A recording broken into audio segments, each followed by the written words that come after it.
and gentlemen. I hope everybody is doing well today.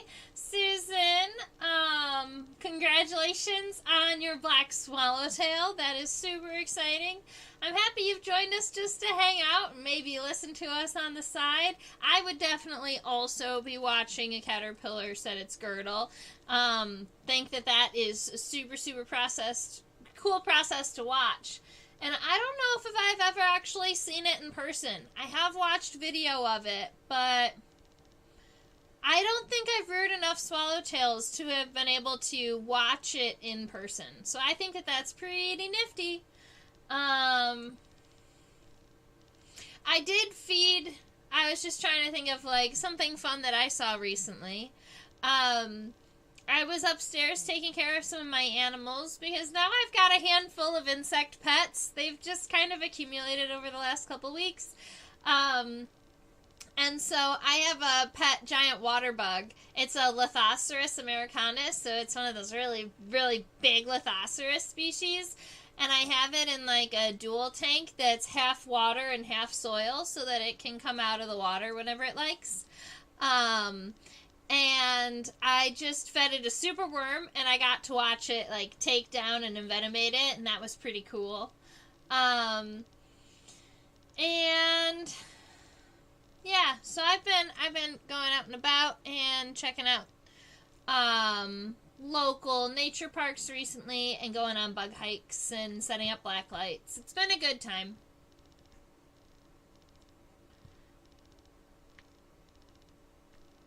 Oh, that's so funny. So Susan wants to know if I have a male and a female so that they can lay the eggs on its back. Now, in Lithoceros species, in the genus that I have, the females don't lay the eggs on the male's back. They will just kind of... they lay the eggs either on the water or near the water, and then they just come through. The genus that the females lay the eggs on the male's back is Abetus. And I don't think that we have Abetus species here in Pennsylvania. But it's still super cool. And I went to the pet store and bought it 3 little feeder goldfish to live in its tank with it. I figured it would probably eat 1 or 2, you know, but they were feeder goldfish. They're like 13 cents a piece, and I thought they would swim around in the tank for a little while, and it would be cute, and it would be food for my friend. And so, well, it took down the first goldfish quickly and ate it for a while, and then I left the room, and I came back an hour or 2 later, and it had killed all 3 goldfish. And so she hasn't had a goldfish in her tank for a week and a half, 2 weeks now. Hey, Deb! Oh, you thought the giant water bug was just one species. Yeah, the giant water bugs are actually a whole family of insects in the family Belostomatidae. This is just so that you know. That's the family name for all of the giant water bugs. Alright, so the insect, I figured that we would, not steely, just steal.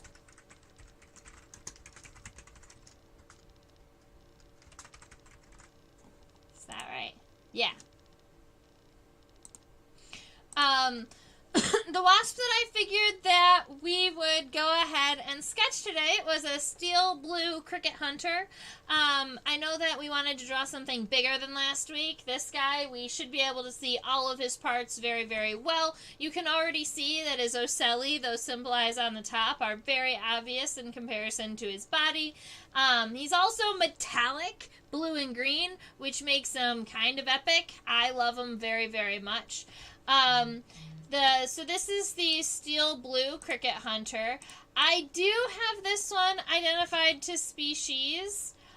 There are 2 species in this genus, but I did look up characteristics before we got on today, and I believe that we have this one right here, Chlorian aurarium.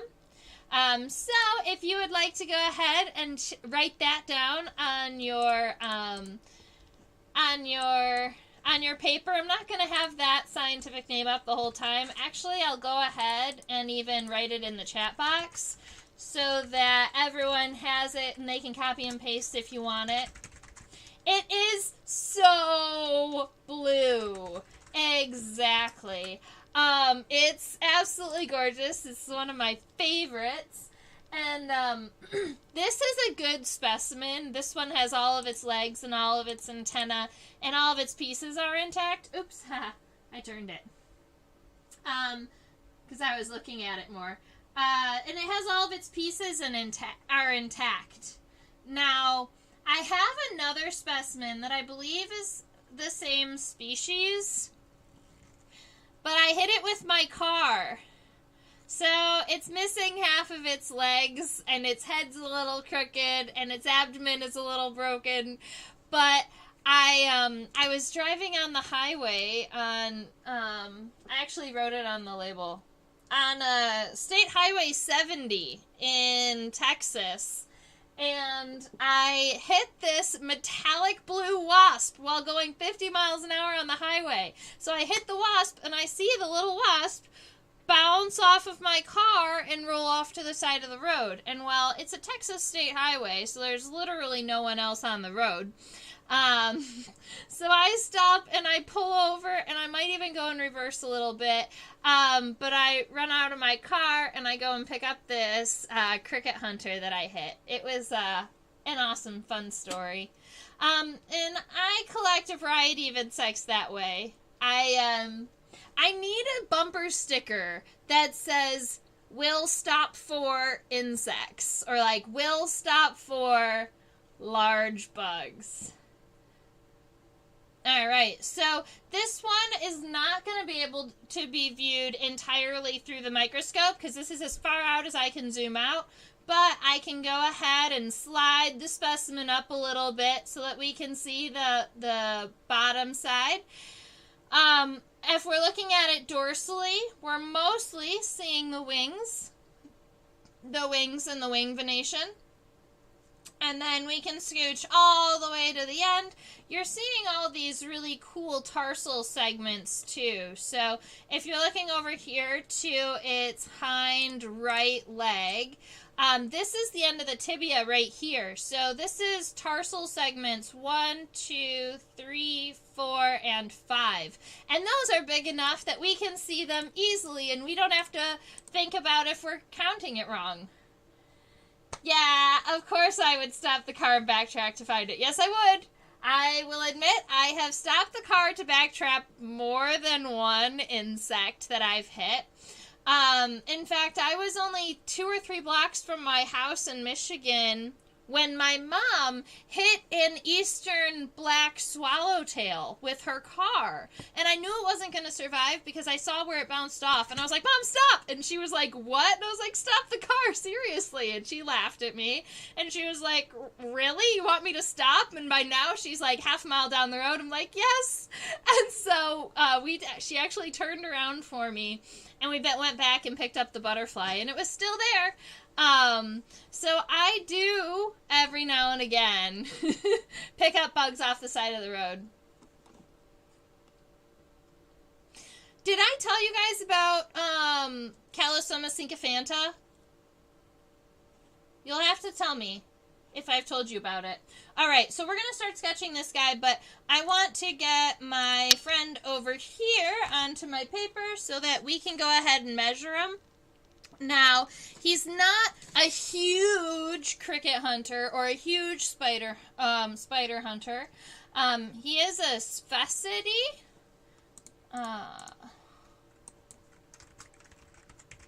That's the family name. He's a Sphaecid.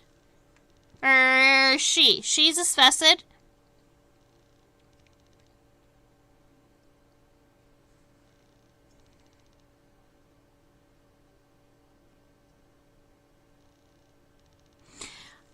And she looks to be approximately 2.2 or 2.3 centimeters long. So she's pretty good length. She's probably almost a whole inch, right? So she's a pretty good size she's a pretty good size wasp. Now, the Sphecidae is the family name for a lot of the thread-waisted wasps, and you'll see why that is. I'm going to turn our friend here, our lady, over to the side really quick.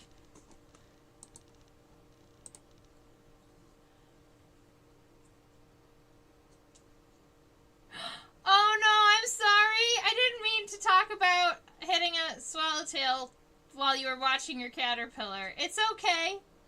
Everything is fine. Alright, so you can see from the side angle from our lateral here that right there is our thread waist, right? So when this wasp has its wings open and it's flying around, it has a very, very narrow, thin thread waist and then kind of this bulbous abdomen at the end. And that's not super visible when you're looking at it dorsally or from the top. So I think that when I sketch mine, I'm going to try and sketch it with its wings open. Yeah, I think we can do that. We're going to try and sketch it with its wings open.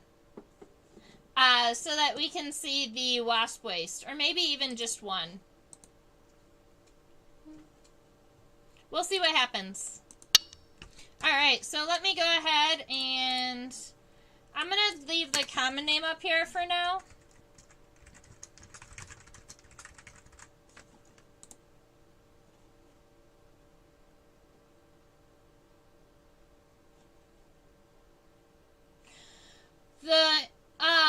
Does that include the great golden digger wasp and the great black wasp?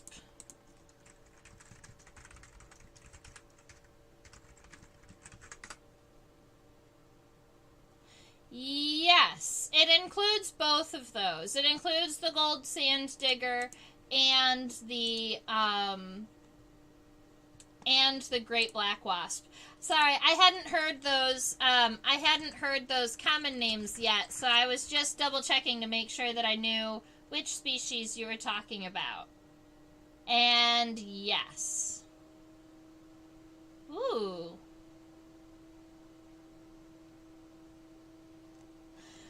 So we're actually going to be looking at the, when we look at the lateral, when we look at the side of our steel blue cricket hunter, we'll be able to show you exactly what the characteristic is to break it out from the other wasps, so that you can say, oh, if it has this, it's a Sphecidid.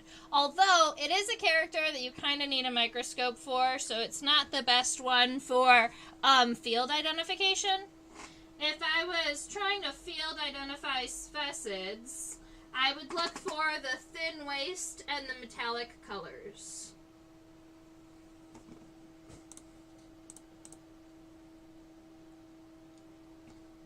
No, that's all right. I think that both common and scientific names are valid.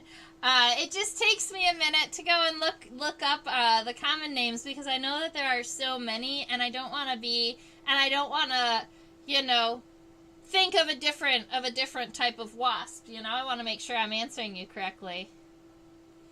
All right, so I'm gonna go ahead and leave the microscope here for a minute while we get our sketches started, and then once I get down to that point, I'll go ahead and move the specimen a little bit. I'm gonna leave my,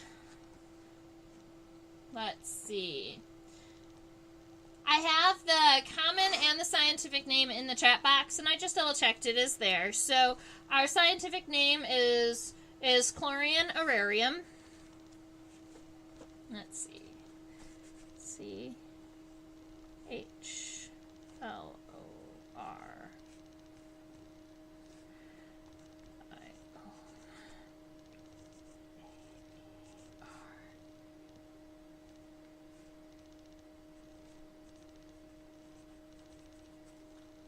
It's not a name that I'm used to seeing or spelling, so that one took an extra minute. AER, almost like arrow.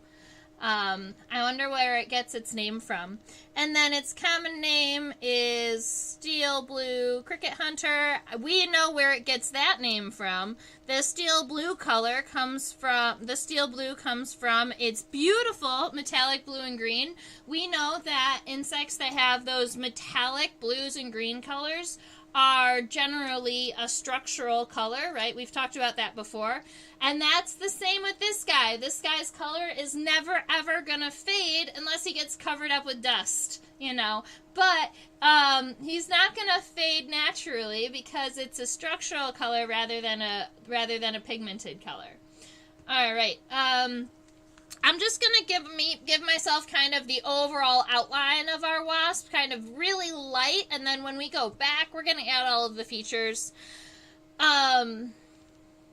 So up here on his head, our head is this oblong kind of oval shape, and I'm just going to go ahead and sketch it really light quickly. These wasps do have filiform or straight antennae. And a lot of times they do kind of curl back a little bit. A lot of the cricket hunters and spider hunters are going to have these antennae that kind of have these curls in them. I think that they're kind of cute when their antennae curl back a little bit. Alright, so I've got this long, flat head. I'm going to make sure that I just go ahead and kind of add where I think the antennae are going to come out of, but I'm not going to go and sketch the whole antenna just yet. That's when I come back. Alright, so my overall shape we're going to look at that pronodum next, right? And the pronodum is where our character is for all sphexids. But it's going to be only visible on the side. So we've got this little pronodum. It kind of connects up here to the head. And then is from the top, looks kind of short. You're looking at it right about there. This gleam right here, this little itty bitty segment, that's going to be our pronodum, or that first part of the thorax. From the side, it's going to have what we call a pronodal lobe. I'll write it down for you. From the side, there's going to be this pronodal lobe that goes back through kind of over the next segment. And that's going to be our identifying characteristics for all sphexids. This next segment, let's see, the one that's kind of shiny, there we go. The one that's kind of shiny right here. Oh, wait a minute. That might be I think it's the mesonotum. Give me a minute. I think I'm going to look that one up really, really quick, because I don't want to mesopleuron. It's the second segment of the thorax. So this right here, this kind of bulbous area that looks a little shinier, that's the second segment of the thorax. And then we've got the third one back here. And that's where our thin wasp waist is going to start, but you can't really see that because of the wings here. So let me go ahead and sketch some of that. Yes, the antennae are kind of like antelope horns. Exactly. They curl back a little bit. So I've got my pronodum here. This is my second segment of the thorax. I want to call it a mesonotum, but they call it a mesopleuron. Wasp people call this part the mesopleuron.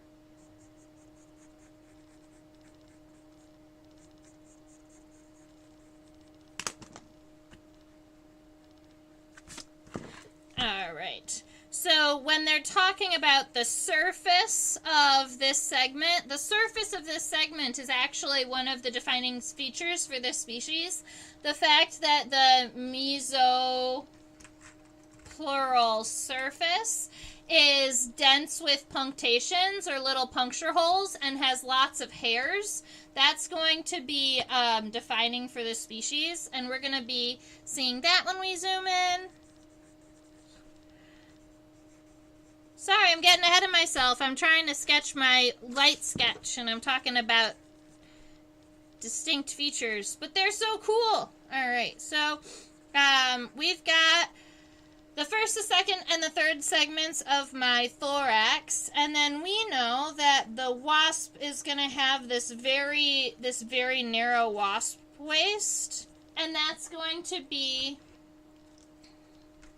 let's see, that's going to start right here after my third segment, and what I want to do is I'm going to go ahead and turn our specimen sideways so that we can look at it laterally and check out what size and shape our abdomen should be really quick. Its legs are so pretty.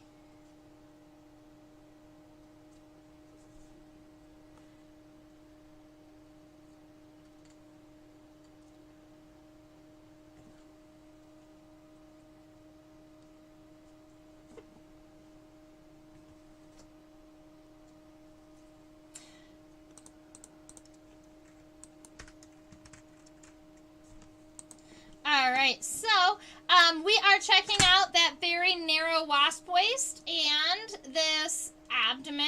Our abdomen, we're going to come back to count segments when we're zooming in and adding detail. I keep trying to remind myself that I'm just doing basics right now. Just trying to get our outline sketched. So we've got that long thread waist.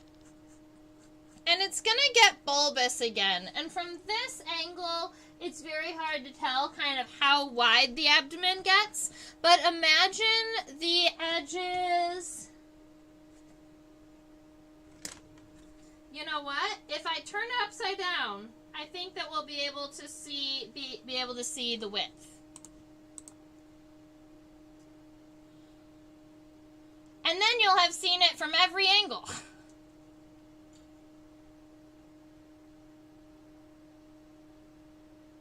I just love that the wings are so dark and they reflect that metallic blue color. So if you're looking at the waist, at the width of the waist and then up to the width of the abdomen, it looks like the width of the abdomen is approximately the same as kind of the width of the thorax. So if you are going about sketching this guy here, it almost looks like our waist is thinner towards the front and gets a little bit wider towards the back. And then once it hits the abdomen, it gets to be the width of the thorax. And then it runs parallel for a minute, where the edges run parallel. And then it comes to more of a blunt tip, not a really sharp tip. Alright, so that's kind of my overall sketch right now. It looks like my head is probably going to shrink a little bit for my specimen to get the picture right. I see Deb's wow. What are you thinking? Is it wow for the color?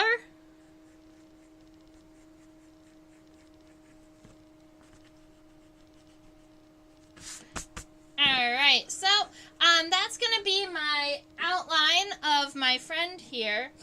Our wings, I'm looking at my other specimen really quick. His wings are open because I, hit him with my car, so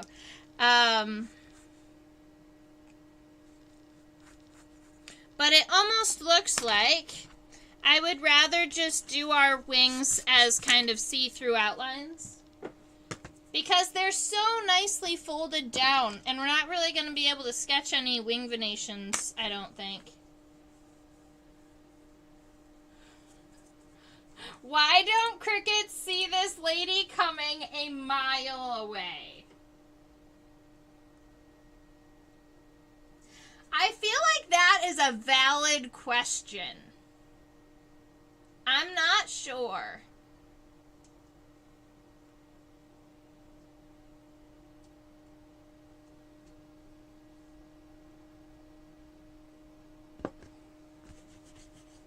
I'm using this view one more time just to make sure I've got the width of my head right, and then I'm going to go in and we're going to do this. Very good.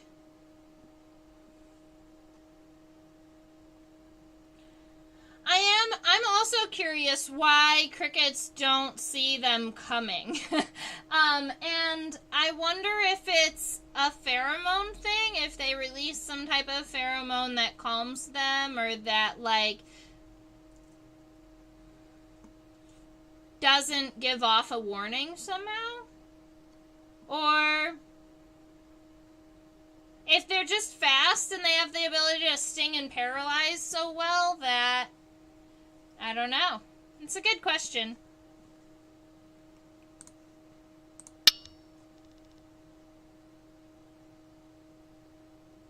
Can the waist carry the weight of the abdomen because it is an exoskeleton?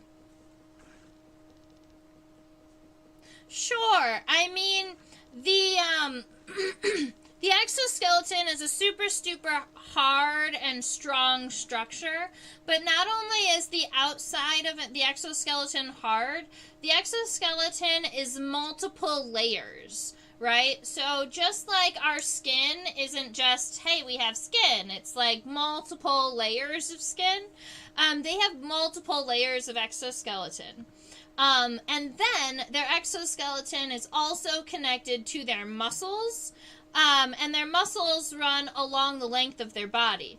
So it's not just the exoskeleton that has the ability to hold on. It's essentially all of their fibers and their tissues and their muscles, because they have to have, for instance, this thread waist, its gut has to go through there, right? It has to eat on this end and release on that end. So its whole stomach has to go in here. There's a heart vein that runs through that, because the heart vein can't run through anywhere else. The nervous system runs along the length of the body also. So the nervous system, the heart, and the stomach has to fit inside of this little tube, and then you have all of the muscular structures around it that kind of help hold those plates together. So that's kind of how he holds himself together.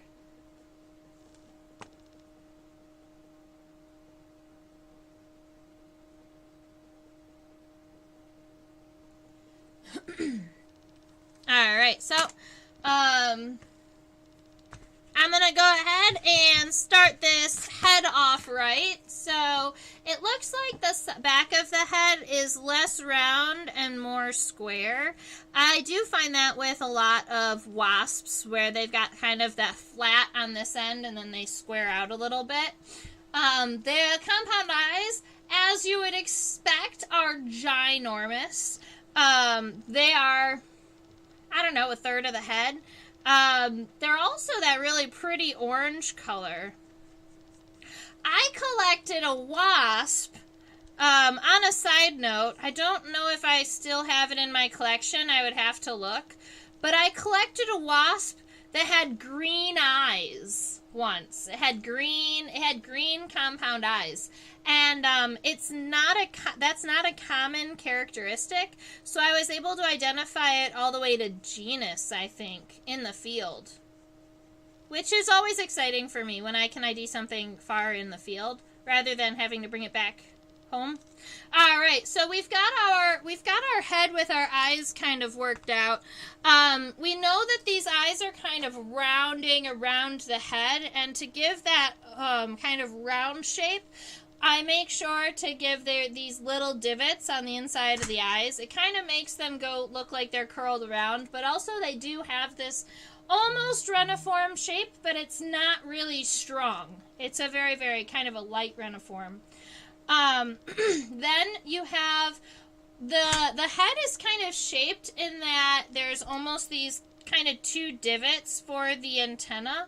But you can go ahead and round it out a little bit because you've got mouth parts under there and things like that. So I'm going to go ahead and just round it off. But then I'm going to give the base of my antenna, I'm going to kind of create these little antennal sockets for them that are just these little, what do we call these? Like a quadrangle parallelograms? Flat guys. All right. And so that's going to be kind of our little sockets. And then we've got the first 2 segments of the antenna are important, right? They've got their own names. They are the scape and the pedestal. And if we zoom in, it's like my favorite thing, zooming further in. All right, so if we're looking at those first 2 segments of the antenna, this one right here is called the scape, spelled this way. And then this next one that's very, very small, a lot of times this next one is really small. It's, it helps with like movement of the antenna, and so that they can go kind of in any direction very close to the head. And we call this the pedestal. All right. And then the rest of the segments, all of the rest of the segments get the same name, and they are the flagellum. All right. So those are the names for my antennal segments here. And I know that if you've been hanging out here with us for a little bit, you know this, but I like to reiterate just in case. So we've got the scapes first, and then our little pedestal, which is almost like this kind of flat oval segment. And then I'm not going to create the flagellum part of my antennae just yet. Because I want to get my leg situated first. I know that my leg and my antenna are likely going to run into each other, and I think that it'll be easier to do the antenna if I've got the leg done first. But that is just, that's just a me thing. If you think you'd like to do it the other way, go for it. Now these little friends up here, these little 3 guys, those are what we call our simple eyes. But our scientific name for that are ocelli. Ocelli is a plural for ocellus, which is the singular. There's 1 ocellus, or all 3 ocelli. You can also see, because of the light, how the light kind of hits the eyes in this angle, and then this angle, and then this angle. Those are the angles that the eyes also have the ability to see. So you can see that you can see that the eyes can see. They're kind of, those simple eyes are kind of on a little hill, and they have the ability to look out at different angles, and that's strategic, right? So if I was looking right here on the top of my head, and I drew, let's see, and I drew this shape right here, right, with 3 equal sides at lines at, what, 2, 6, and 10. Then I could draw a simple eye in every side. And if you are going to be doing any lighting for your ocelli, you know that the lighting is all coming towards those ocelli at those angles. So that's a little cute little tidbit fact that that'll help you with your coloring and your lighting, if that's something that you are doing.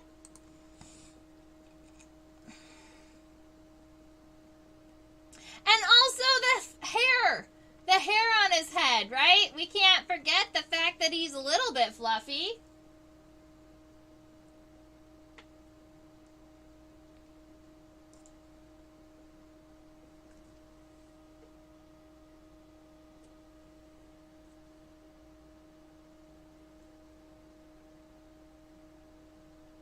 All right, so there is a wide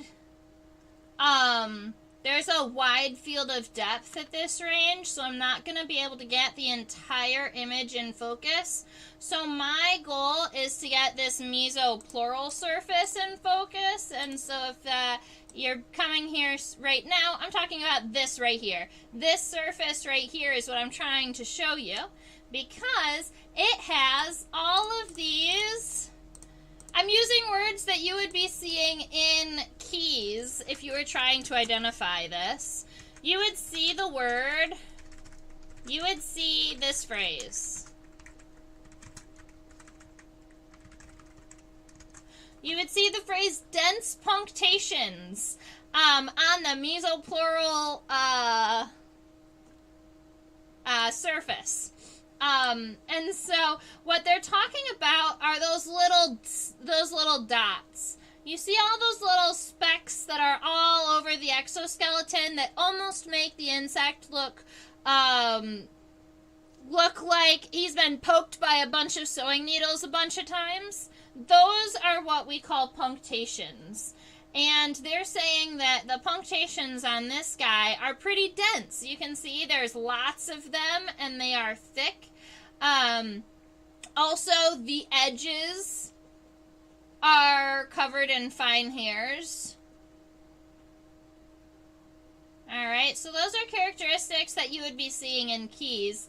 I just love zooming in to see how close we can check that out.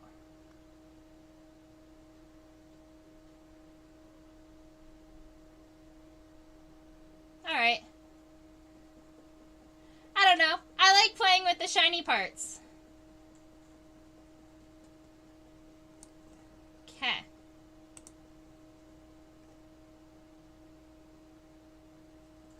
Alright, so let's get this sketched. Coming back from the head, we're looking at the pronotum. I think that I made my pronotum just a little bit wide this first time. I want to make sure that it's coming out a little bit narrow. Are the hairs on the punctations or on the sides of the mesopleuron? Let me look under the microscope really quick.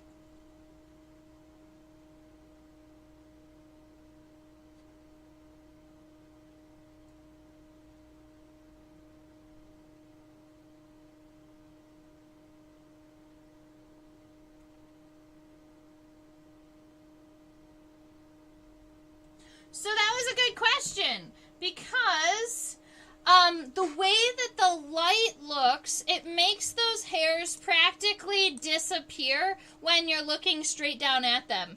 But I did just look under the microscope, and it's playing a trick on our eyes on this computer. Yes, the hairs are on and throughout this punctation, this surface. So not only are the hairs on the edges, but the hairs do completely cover this surface. It's just that the hairs are very, very fine. And we're going to call them insect hairs. We call them setae. So we would say that the setae are very fine on this surface. And they're so fine that they practically go invisible when you're looking at them from the top.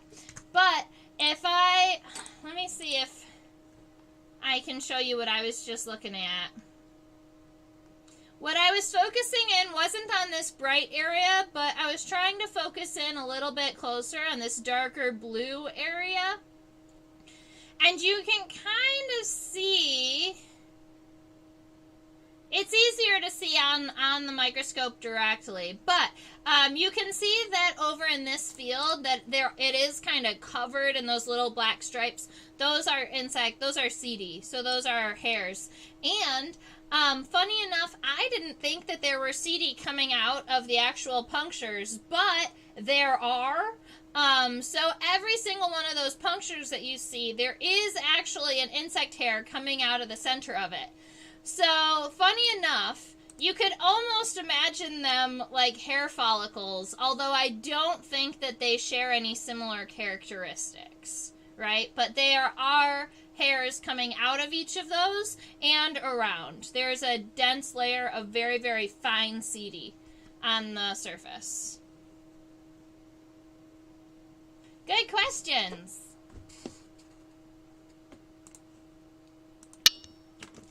Alright, so I'm going to go ahead and sketch my pronotum. I'm going to make sure that I start it kind of narrow, and then I widen it just a little bit, but not too much. I think the first time I made it too wide. Yes, it's already looking better.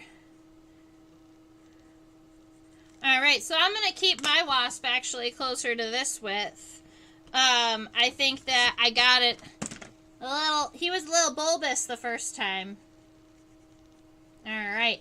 And I'm going to make sure that my pronotum has this little bit of an angle, because on the lateral there are these nodes, these like nodules that come out, and it's characteristic for the family. So I want to make sure that there's at least this little bit of an angle, although it might deserve to be a little shorter. That's probably better. Alright, so I've got that pronotum, and then I'm going to go ahead and do the mesopleuron, which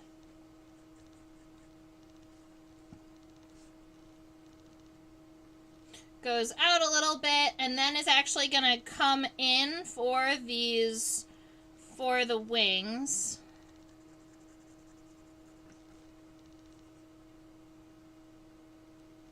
And I like to draw these little wing covers as like little D's, and that D is kind of pointing towards the wing, is where the wing is going to be angled. So if I know kind of the direction in which the wing is going to point, I'll go ahead and just draw that. I'll go ahead and just draw the line where I think the wing is going to point, and then make that the socket. And I need to do that a little bit better on this side.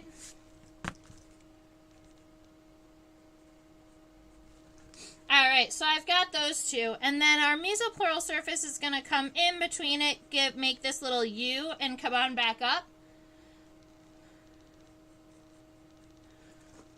And then let's scooch our specimen.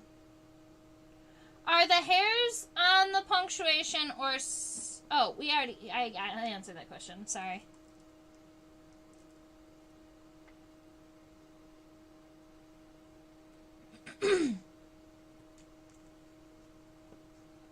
Alright, so we are closing in on the end of the body that we can see from the top.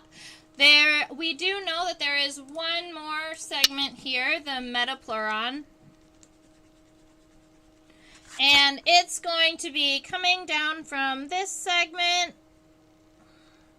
kind of like that. It's gonna be thinner and angled, and I'm gonna make sure I go ahead and pull my wasp waist up just a little bit so that it matches. And we'll go ahead, because everything else has gotten pretty narrow, my abdomen is probably also gonna want to narrow up a little bit. But what we're gonna do is we're gonna flip it upside down so that we can avoid all of these huge wings, and so that we can see the characters on the abdomen.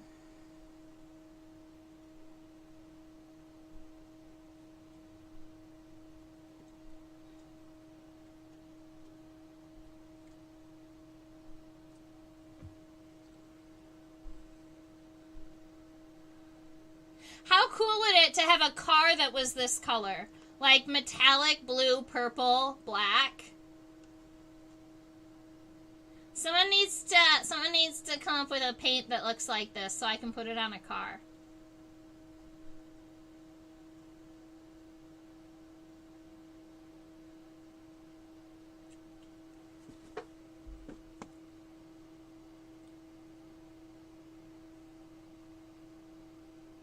Alright, so we are looking at the ventral side of the abdomen. So it's going to give you cues as to how thick the segments are going to be and how many segments there are and how wide they are. But it doesn't give you a feeling of what it looks like from the top, right? I do have another specimen with its wings kind of wonky that you can see a little bit of the top. So we might look at that if you guys feel like you need more reference photos. I'm going ahead and erasing my outline. I should have made my outline a little lighter. It looks like it's leaving a little bit of a shadow on my paper. All right, so my first segment of my abdomen is the one that gets nice and wide.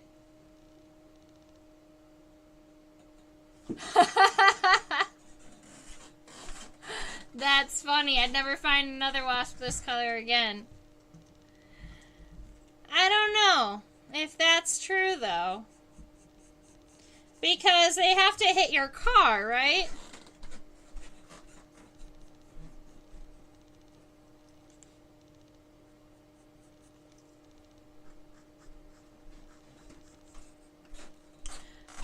Alright, so this is something that I was trying to share, and that was that from the top, if you're actually looking at this abdomen from the top, it's going to look like the wasp waist comes in not at the very, very front of the abdomen, but a little bit notched in, and I was trying to get that right. And that's something that you can't see from the bottom side, right? From the bottom side, it looks like it just kind of opens up and evens in. But it actually kind of expands a little bit past that. And then it looks like we've got 1, 2, 3, 4, maybe 5 if you count a little small segment at the end, 5 abdominal segments. And those segments are going to kind of overlap one another just like vespids, just like a lot of paper wasps do. So the first abdominal segment is actually going to look fairly large, and you can kind of just curl that in. All right. And then the next segment is about half that. So we'll go ahead and 2, 3, 4, and then the little segment 5. All right, so that's what our wasp is gonna look like. And then what I'm gonna do is at each of these edges, kind of come out just a little bit and start that next segment, because these segments kind of overlap each other on the edges, and I'm going to go ahead and show you that on another specimen, because I want you to be able to kind of see how these segments overlap each other. Actually, I might be able to show you on the lateral of this guy, lady. Yeah.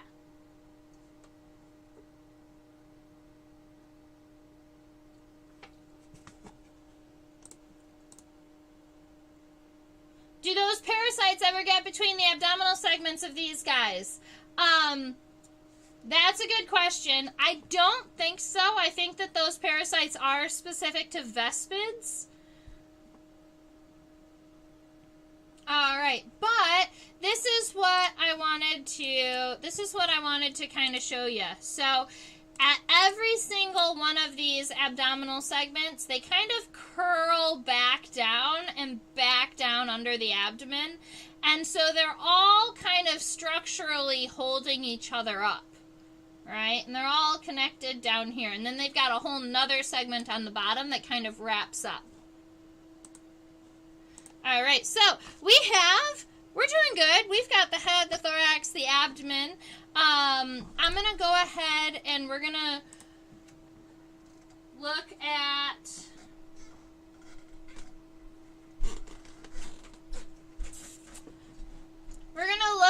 just the overall shape of our wings here and where they come down to the abdomen so that we can give ourselves some outlines of some wings here.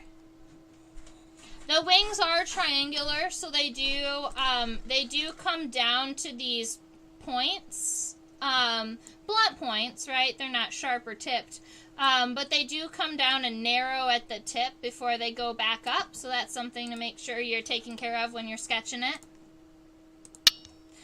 And so I'm going to go ahead and lay these. Let's let's see. And it looks like we've got the last segment is viewable from underneath the wings. So I might do...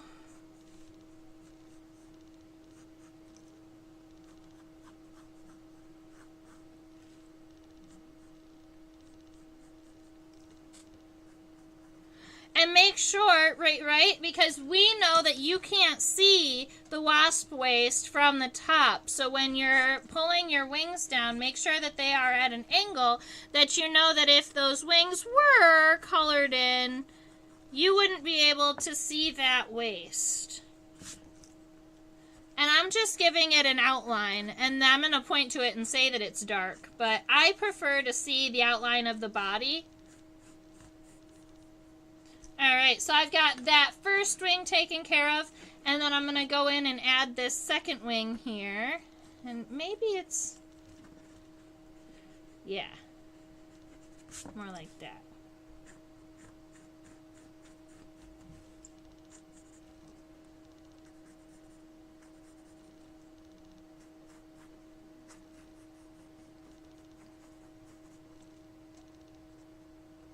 And then we can add legs.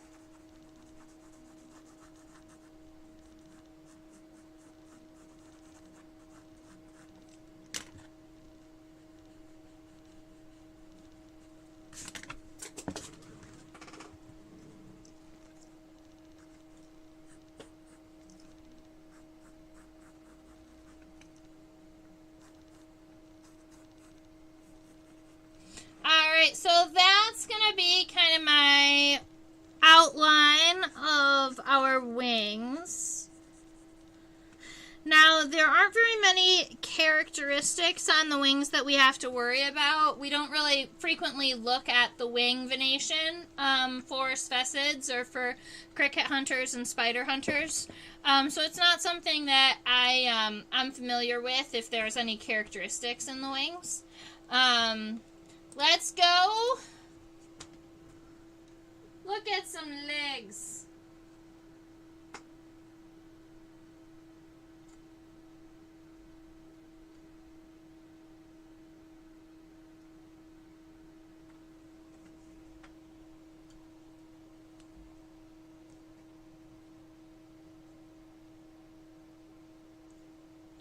All right, so from the top, we can see the femur, the tibia, and 1, 2, 3, 4, 5 tarsal segments on that first pair of legs.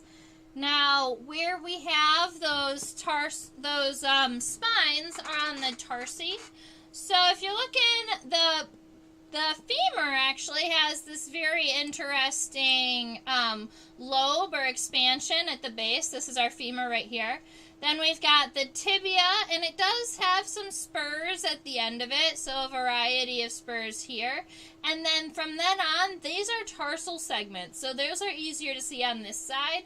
You've got 1, 2, the third one is underneath this antenna, and then 4 and 5. And at 3, 4, and 5 are all triangular in shape, so that they're kind of fitting into one another, kind of like ice cream cones would fit into one another, whereas the first 2 are longer and rectangular.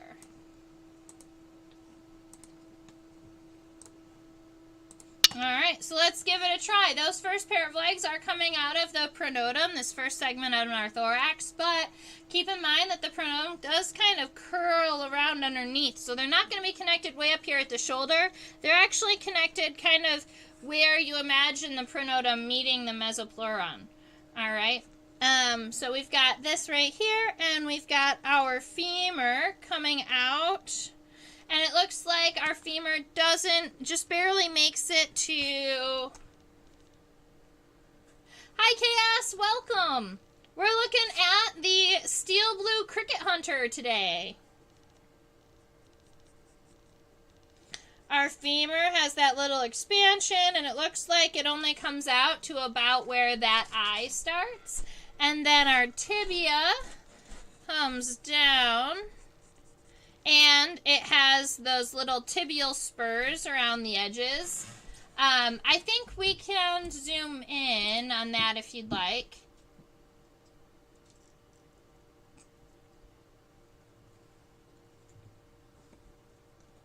Yeah! So, if we're looking at those tibial spurs, you can see a lot of them point externally or point away from the body.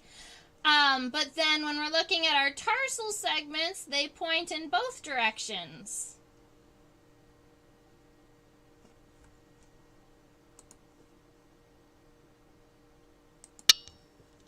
Alright, so I've got my femur, I have my tibia with its spurs going only mostly towards the outside.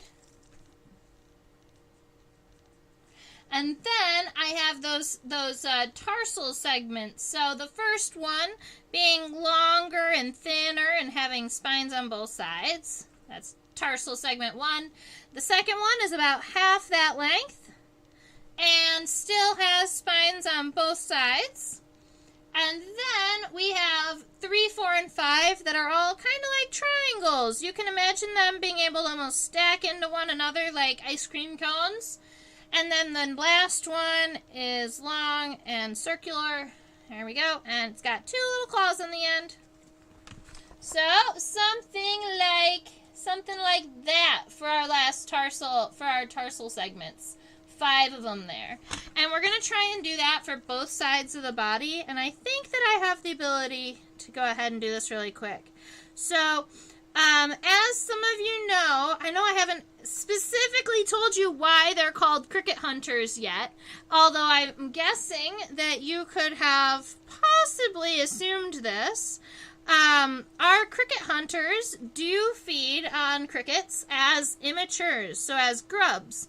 As adults, this adult female cricket hunter is going to be going out and looking for crickets to sting and paralyze.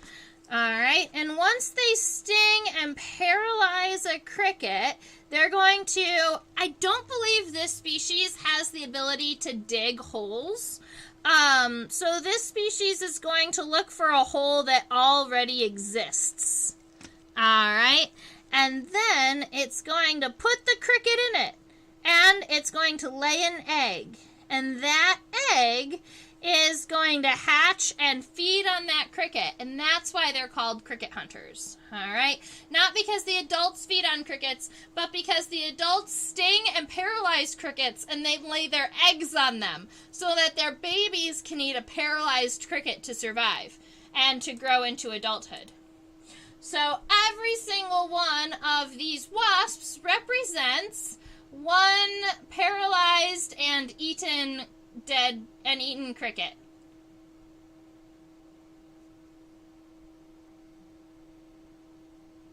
Alright.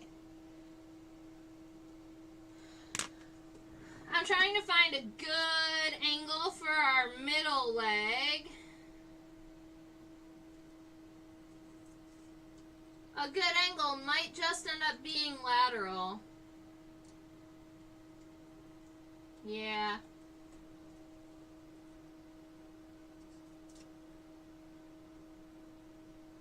Great golden digger wasps do! Yes! So there are definitely many digger wasps and many sphecids that do dig holes. There are also a lot of them that will just use pre-made holes.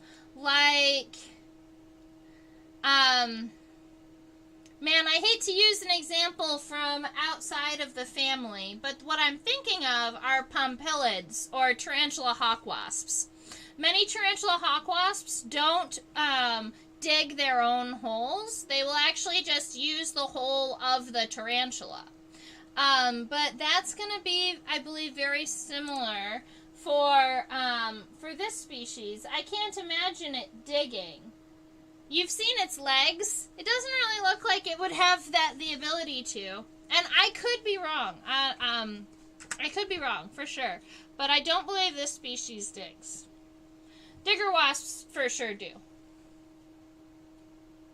And you're totally right. We should look at the digger wasp and see if it has any type of characteristics on its legs that would help it dig. You make a very good point. We should do that. I think I have a digger wasp in my collection. So let's finish up these legs And then I want to show you the pronodal lobe because I haven't been able to show you that yet. And then we can look at a digger wasp. Hopefully, I think we're good. I think we can do it. So we have our middle and our hind legs to take care of. They're coming out of approximately here and approximately here. You can see, we're looking at them kind of from the side, but you can see all of the characteristics that we need to see. Our femur and our femur and our tibia are very dark. And so they're here and here, and it's honestly going to be very similar to our front legs, so I wouldn't be too concerned about that. Our tibia starts here, and so that's 1, 2, 3, 4, 5, and very, very similar to the front legs, tarsal segments, and tarsal pattern. So we're going to go ahead and sketch this guy out, this lady out. Looks like my middle legs are going to come out from approximately here. And so I've got my femur coming out. I have my tibia coming backwards. And then keep in mind we have all of those tibial spurs on the inside. And then our tarsal segment that's long. Our tarsal segment that's about half that. And then the 3 triangles with the claws on the end. And then on the first 2 tarsal segments, we've got spines on both sides.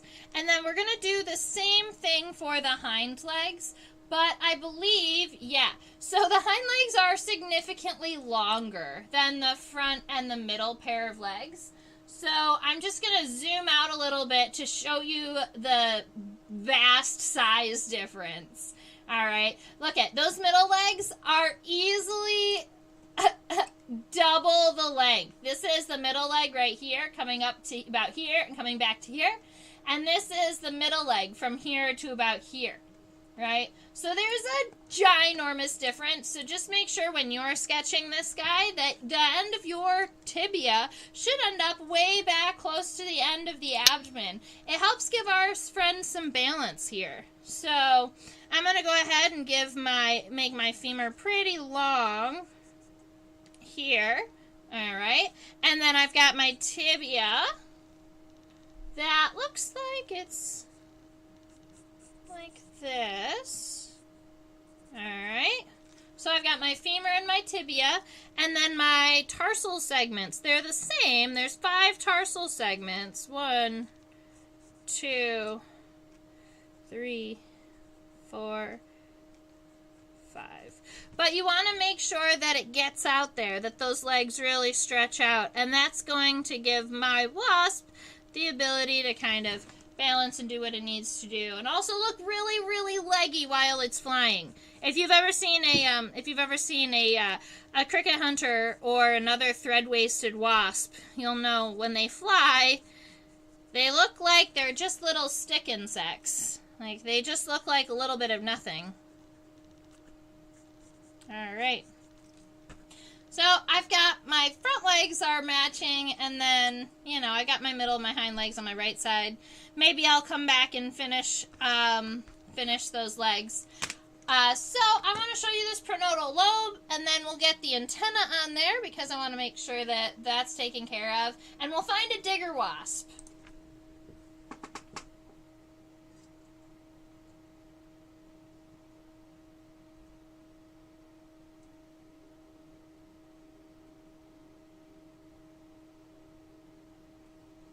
Alright, so I'm going to go ahead and try to show you this characteristic. Now, it might be more readily seen on our digger wasp just because the exoskeleton is so shiny. But I'll show you and I'll tell you what we're looking for. So hopefully you'll be able to see it. Now, we are looking right here. This is the pronodum, right? This is the first segment behind the head. And we're going to be looking approximately right about here at the pronodum. So it's coming down and around. And then right about here, we'll see this almost like, it looks like a C shape, right? But we call that a pronodal lobe. All right, looks like a little C shape. It's going to be right about here. And then the pronodum curls back around. So I'm going to leave the pointer right about here, and I'm going to try and zoom into that point really quick. It might, actually the pointer's going to move, so we're going to see if we can see it.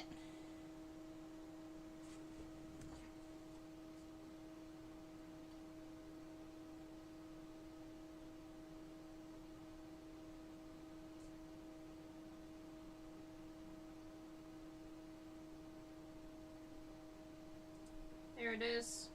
Alright, I see it on the microscope. Okay. Now, I hate to be... Well, my nematology professor was pretty cool, so... he said one time, if you imagine it, then it's there.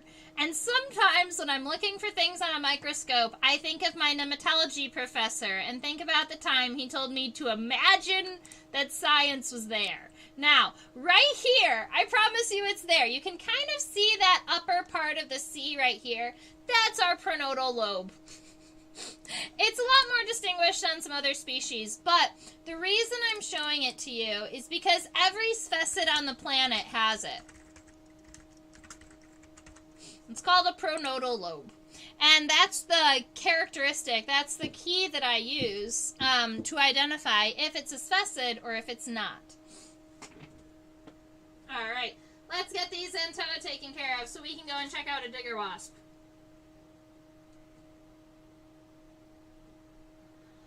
So, we have, let's count the antennal segments.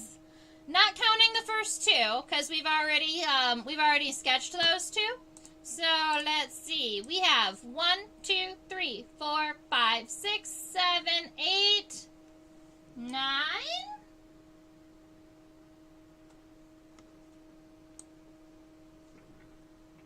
1, 2, 3, 4, 5, 6, 7, 8, 9. There is a 10th one at that very end.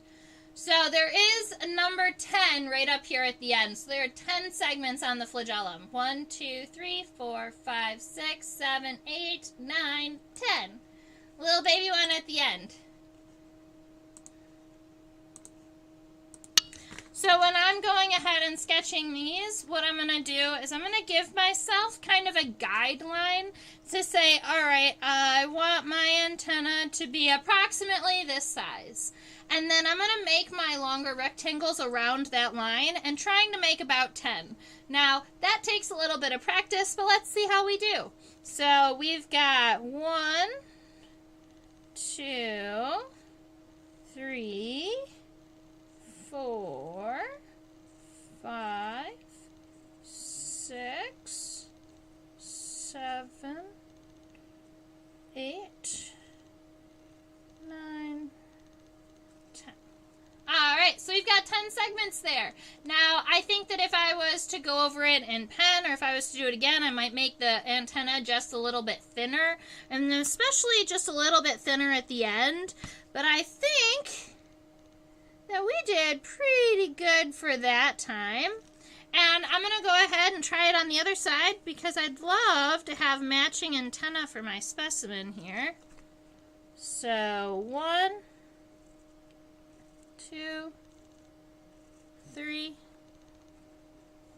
4, 5, 6, 7, 8, 9, 10. Alright, so that one got a little bit wonky as I was going, but, you know, the antennae are never going to be positioned exactly the same unless they were done by a person anyway. So, I'm happy with these sketches. I'm going to go ahead and erase these tarsal segments that they go over to give my sketch a little bit more rigidity. Yay! Alright, so, I'm so happy with how this is coming out. Alright, so we've got all of our pieces. If you want it, you've got it all labeled out. I'm going to go and grab the digger wasp so that we can check that out. And while I'm away, I'm going to leave you with this view because it's a view we haven't seen yet today.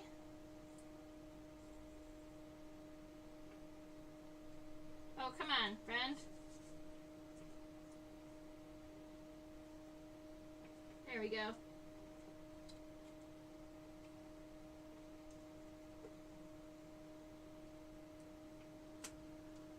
This is what my steely blue cricket hunter looks like head on.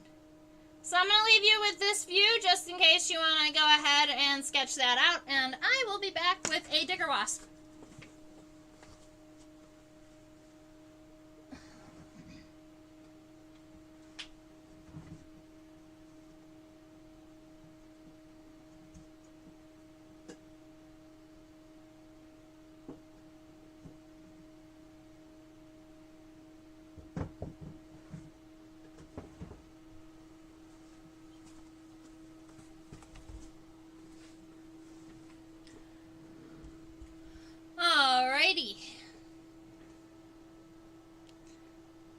The pronodal lobe is so much more obvious on my digger wasp.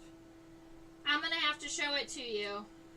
You're going to laugh at me. You're going to be like, that's what was so hard to see on my... They're two different colors.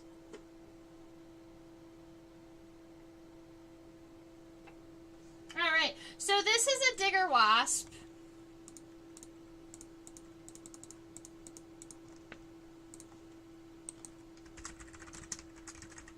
Alright, so this is a digger wasp, and it's also in that same family as our thread-waisted cricket hunter. Alright, you can see that it looks completely different than our friend the cricket hunter, right? It's this black and yellow wasp. It has what look like elbowed antennae, right? That longer with an angle. If we move it back, it doesn't even have a threaded waist. And so if you're looking at this specimen, just from what it looks like, you might say, I don't see how they could ever be related. Like, I don't see any characteristics that are the same. Except right here. That is the pronodal lobe that I was having such a hard time showing you on the thread-waisted wasp. It's super, super easily visible on the digger wasp. So the pronodum is hidden underneath the head. You can't really see it from the top.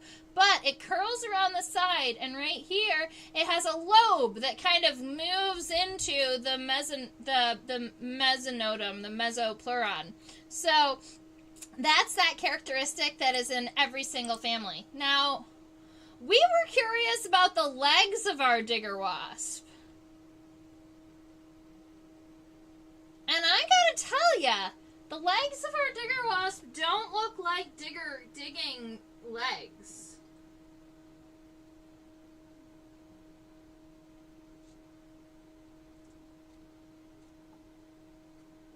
They do have...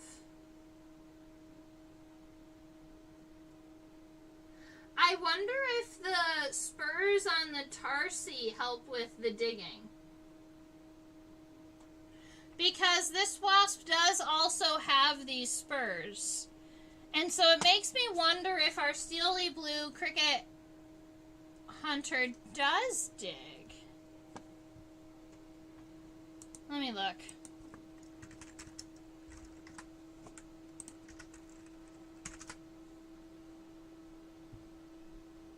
I thought that most of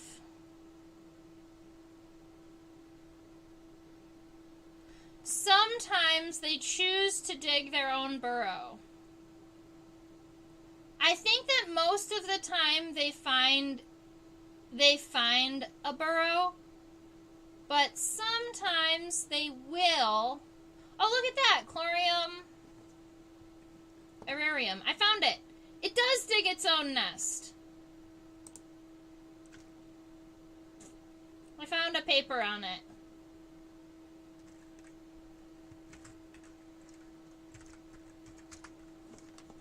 Alright, so that's what we know. We know that the cricket hunter actually that we saw does actually dig its own nests. I'm sorry about that. That took me an extra minute. But now we've got this cricket hunter, and I want to show you something awesome. He's got a cool face. Look at this digger wasp's face. I don't know if I've ever actually looked head on at this friend here, because you can see his mandibles on either side and that they're crossed right here, but what looks like his labium, what looks like his upper lip, is tucked underneath his mandibles, permandibles. So that looks, it just looks odd to me. It's not something that I had seen before. I wonder if there's something on the inside of that we're missing. I bet you there is. I bet you there's some, like...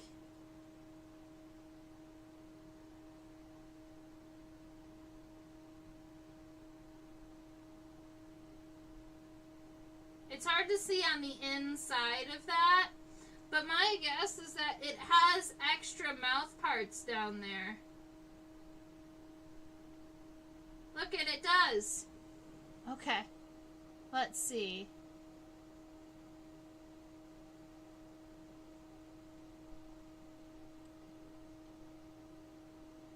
No, it's going to be too hard to show you.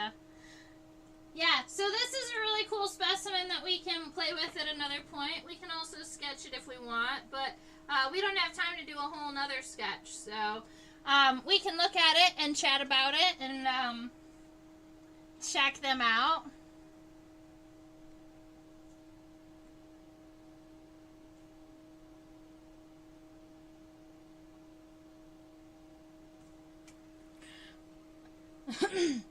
Well, as an adult, they do feed on nectar. So yes, both of those things are correct. As an adult, they feed on nectar, but they also do have mandibles. So there you go. I was just noticing that the mandibles fold above the labium. So they kind of fold above the upper lip. My guess is that that's not supposed to be like that. My guess is that the upper lip is supposed to go on top of the mandibles. And that he's not supposed to be chewing on his upper lip like a child. You know, but maybe that's what they do. Maybe that's their preference. So, we have...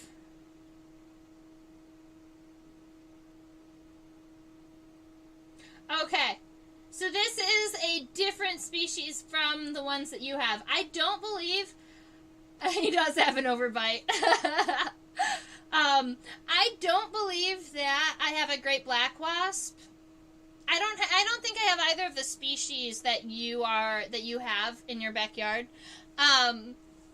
Admittedly, there are limits to my collection, right? So I have a couple of examples of many of the common families, and then even some more of the uncommon stuff. But there are a handful of holes. Can I tell if this is male or female? I can tell you that the other specimen that we were looking at, the cricket hunter, was female. I used the female characteristics to identify that one to species, but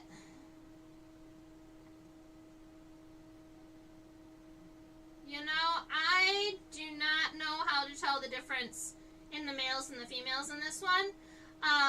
I was looking for the stinger, right? Because if there was a stinger, I would know that it was female, but if it has a stinger, it is inside of its abdomen, so I'm not able to tell that right now. So I'm not sure if this one's male or female. Oh, look at this one was collected in Utah, at the sand dunes in Utah.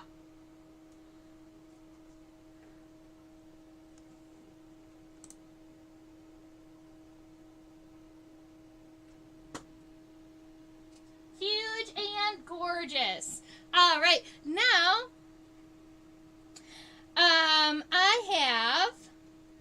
I have some other friends that I thought would fit well into our conversation here tonight, because we've been doing a lot of these spider wasps. So cricket hunters or tarantula hawks, we've spent a lot of time talking about things that are hunting spiders and things that are hunting crickets. Well, there is an insect out here that hunts the wasps, that hunts the crickets and the spiders. All right. And what is going to be hunting our hymenops, our hymenopteran, our bees and our wasps, are these fellas right here. I figured you guys should just look at them. We can love them a little bit. We're talking about velvet ants. Now, I have so many beautiful velvet ants in my collection, and I just collected 3 more. I think 2 more species, 3 more specimens of velvet ants. So I'm pretty proud of my, little collection of velvet ants. And velvet ants are not actually ants, right? They are a wasp. Females are flightless. The males do have wings and can fly. And as adults, they do spend a lot of time going to flowers and going to nectaring sources and things like that to drink sugar water.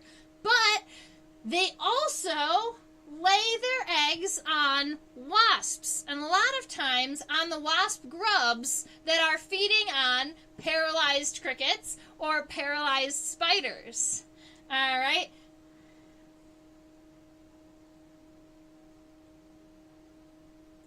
GGDW.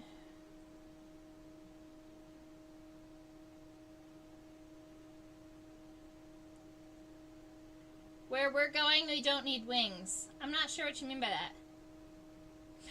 Yeah, so these are velvet ants, and velvet ants are going to be going ahead and feeding. As it matures, they feed on wasps. There are even some species of velvet ants that we know go into bumblebee colonies, and the individual velvet ants will each feed on their own bumblebee grub, and they will become adults actually in the hive. So there's a variety of velvet ants, and they all kind of have their different species that they like to attack depending on their environment. But let's check out a couple of them here because I got them under the microscope. Here's my favorite one here. I think it's made a guest appearance once before. This is my Thistledown Velvet Ant from Arizona. Then we have... this one doesn't have a common name. It's in the Daisy Mutilla genus. I actually just identified this one today. I was pretty excited about it.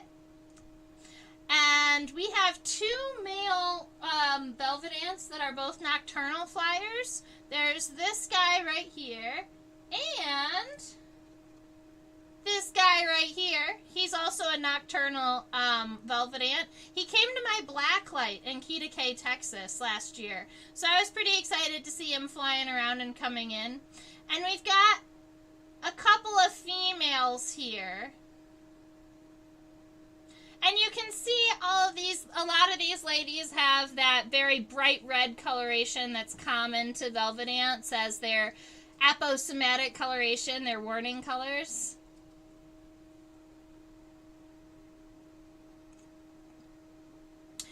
Alright, so how common are velvet ants and how large are they? So the average size, some velvet ants can get very large. So, and when I say very large,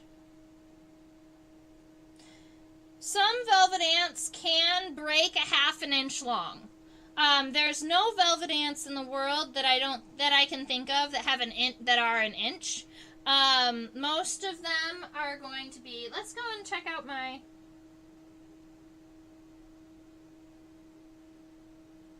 yeah, so my Thistledown Velvet Ant is about a ½ inch long. So it's about, I don't know, 1.3 or 1.4 centimeters. But there is another velvet ant that people call the cow killer.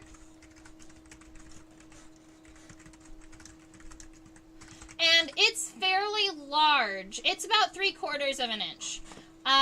So yeah, the biggest velvet ants out there are about 3/4 of an inch, and the smallest ones are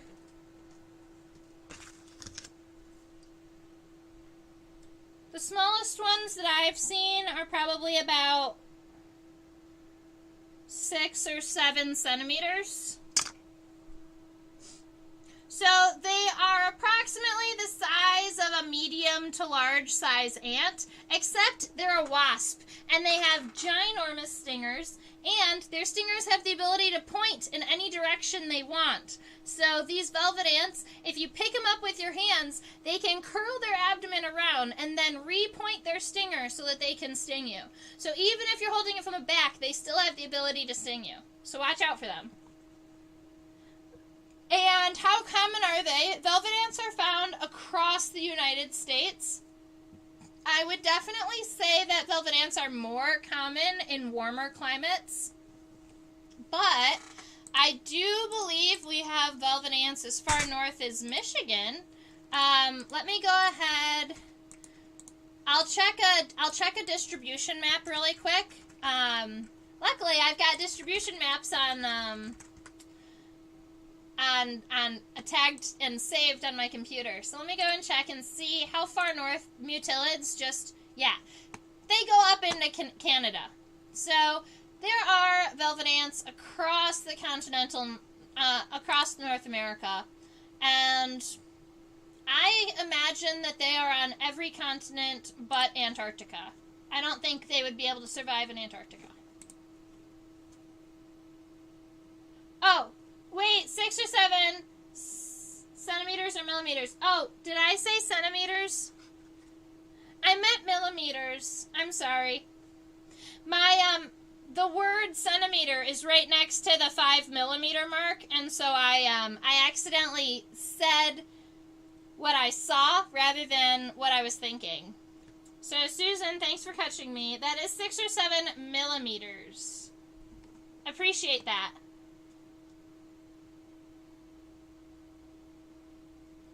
Can you tell it's a wasp and not an ant by the curly antenna? Yes! That is exactly how you can tell. So ants are going to have bent or geniculate antenna, whereas wasps are not going to have those same, they're not going to have those bent antenna.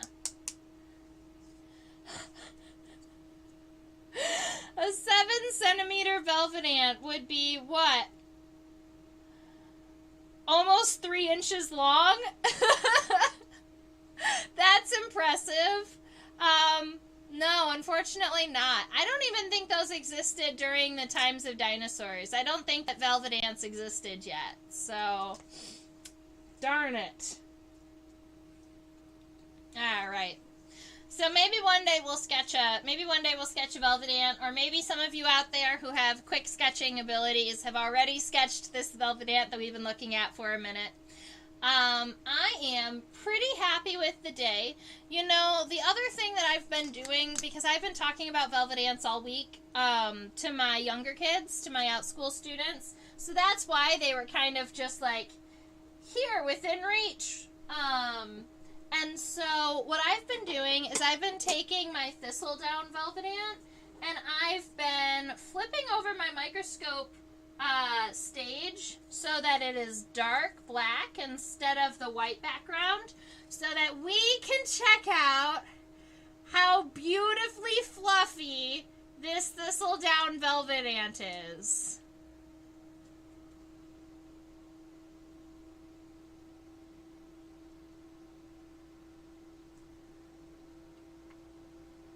I mean, does anyone else feel like that when they wake up?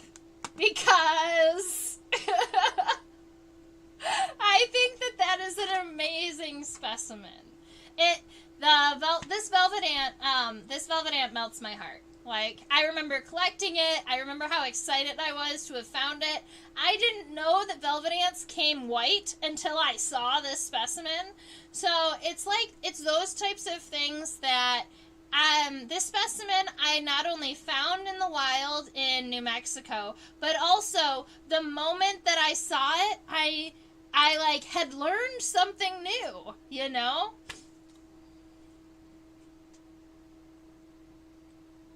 So yeah, these are called Thistledown Velvet Ants because they look like a little seed of thistle, right? They look like just this little puffball. And honestly, I'm in the middle of the desert, right? And it's hot, and there are kind of bushy plants, but there are also many cacti around. And I am walking around with my butterfly net, and I'm looking for whatever. But I'm mostly looking up, right? I'm looking for beetles. I'm looking for wasps. I didn't really have the collecting equipment at the time to do butterflies or moths right that day. So I was mostly doing beetles and wasps, so I wasn't looking down a lot. But I was looking, and I hadn't seen anything in a minute, and I looked down, and you know how you get distracted by the wild, like, you get distracted by nature sometimes, and you just, like, let your mind drift. And so I looked down, and I was seeing this, what I thought was a little seed puff, like, roll across the ground, and it would move a little bit, and it would stop, and it would move a little bit, and it would stop, and I was just, like, standing there pondering life, like, watching this seed go by. And then, after a moment of just sitting there and watching it, it occurred to me that it wasn't windy outside. I was like, there's no wind. There's no way that this, what I thought was going to be a seed pod, was blowing across the ground. So I get on my hands and knees to look at it. And it's this wasp. It's this velvet ant. And it's scurrying across the ground really fast. But from above, it didn't look like it was moving that fast, you know? I was just watching it do its thing. And so I end up collecting it, and I learned a couple of things. One, that there are white velvet ants, which is kind of awesome. And two,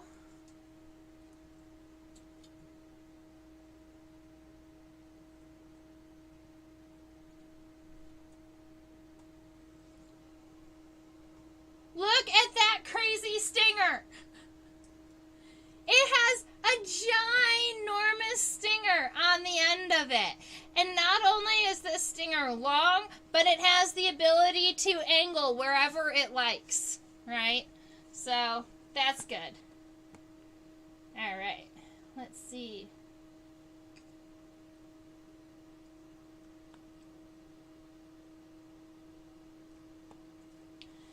If it looks that way, so birds might not want to eat them. Maybe. I mean, that's definitely a possibility. I think that, so velvet ants are known as almost as practically indestructible because they have so many defensive mechanisms and so many things choose not to mess with them. They have those stingers, they have that aposomatic coloration, so they have those warning colors. They also have a super, super, super hard exoskeleton.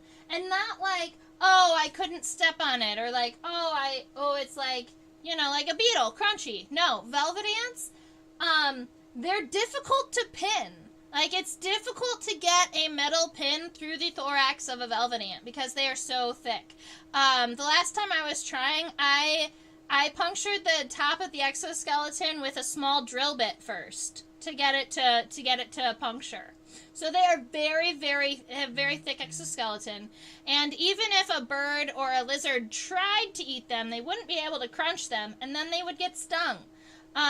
So velvet ants were put into a variety of trials with a number of different predators, and nobody would touch them. So they gained this name in science, like indestructible, even though we know that's not true. Something out there eats them, right? So they're actively, like, looking for predators, these guys. The other fun thing about velvet ants is that the males and the females are what we call sexually dimorphic. So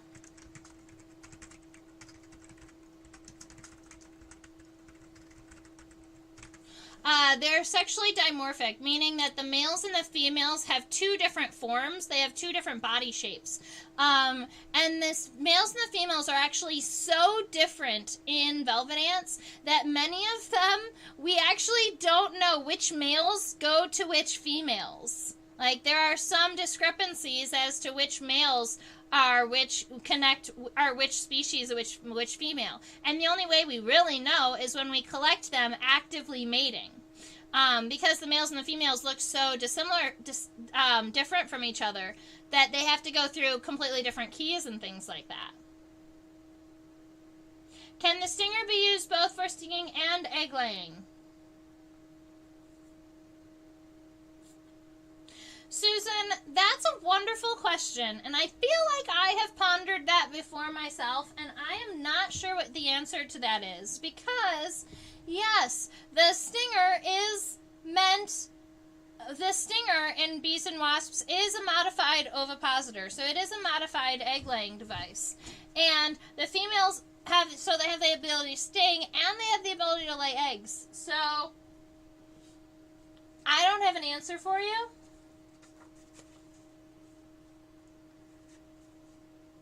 I wish I did.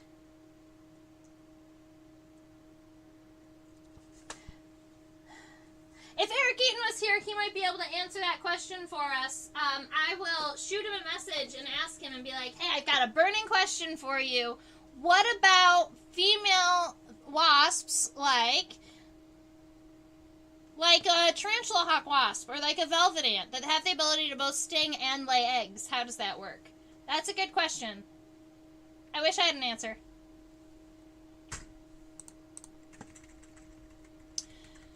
Alrighty, so I think we are starting to dwindle down. We are back down to our core 6 people. I appreciate everyone who has hung out here and enjoyed chatting. Thank you for spending time with me and sketching our steely blue cricket hunter and checking out a variety of different velvet ants. Maybe one day we'll sketch a velvet ant too. I just wanted to go on that little tangent because they feed on wasp grubs and they were sitting right next to me, so you know, gotta get into them. Maybe we'll sketch a velvet ant on Sunday. Alright, so it looks like doop doop doop doop doop wanna go here. Yay!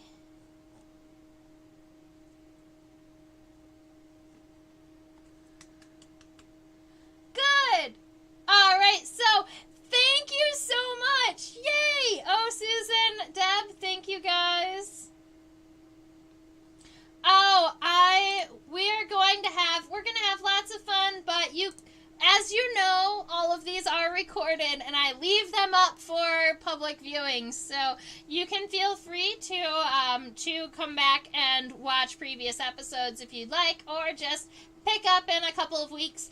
I do want to say there are going to be 2 Thursdays that I'm going to be taking off. I'm going to be on vacation for both of them during the weeks during July. So I will be gone July 14th and July 28th. So I won't be able to make either of those sessions, the 14th or the 16th, or the 14th or the 17th, or the 28th, or the 31st. And so the schedule is correct on my YouTube channel. If you go and look at all of the live streams that are there, there are a couple of dates that are skipped, and that's why I won't be around. I still have to update it on the John Muir's Laws calendar. I think that there is one date that I have to change over and say I'm not going to be there for. But I just wanted to let you guys know that are here that's going to affect you guys the most. So those are the 2 dates that I'm not going to be around. Caterpillar has assumed the position. That's good. It's probably going to do it overnight while you're not watching. That's what all my caterpillars always do. They wait for the light to turn off and for me to not be staring at them. And then they take care of business. And it's like, hey, I wanted to see that. Like, I've helped you grow. You know, I've given you all of this food. Please let me watch you shed into an adult. So, no, thank you so much for hanging out with me, ladies and gentlemen. Susan and Deb, I super, super appreciate chatting with you this whole time, answering all of your questions. I look forward to chatting with you, too. So, no, this is good. This means the world to me. So, OutSchool, this is where I teach my students. I teach 5 to 8-year-olds, 9 to 12-year-olds. You can feel free to follow the link in the description box. If you know somebody who might love bugs, or know somebody who might love talking to me about bugs, or know a little student who loves being a naturalist, you know, all of those things count. And you can send them the link in the description box below. And if you do, and they sign up, they get $20 towards free OutSchool classes. So OutSchool will give them $20 to give to me for the class, right? So go and follow that link, and that $20 can go towards any OutSchool class. So you don't even have to purchase a class from me if you don't want. And then you can go ahead and hit the subscribe in the YouTube. I think that all of you guys have already subscribed to my channel, but I like to throw it out there. If you haven't and you are still listening, go and hit the subscribe button. I noticed that many of us have already hit the like button on this video. I super appreciate it. Every like counts. And when we like it, YouTube thinks that it's a video worth sharing with our friends. And so YouTube will share my video more regularly if it has more likes on it or more comments. So when we're chatting in the boxes and when we're liking and those types of things, it really helps out. And that right about there is a PayPal link. It's a QR code. You can scan it with your phone and send me a tip if you'd like. There's also the description, and there's also a link in the description box that'll take you directly to the the donate button. I super appreciate it. So I know that many of you have already donate and do donate when you come and visit and take classes with me and sit and chat with me, and it means the world. Really, it means the world to me, because I'm able to do this, right? I'm able to go ahead and share my love of insects and teach virtually and to continue doing all these awesome YouTube classes because I can financially support it too, right? So if you want, you can go ahead and buy me coffee or buy me dinner right here at that link. So I super appreciate it, and that all of that goes towards helping. I'm on Instagram and Facebook at Insectopia 2015. That's my tag when I have to add numbers. You know, sometimes people take them. So, thank you so much for listening, and I think I will be signing out now. I look forward to seeing everybody next week, and Susan, we'll see you in a couple weeks when you get back.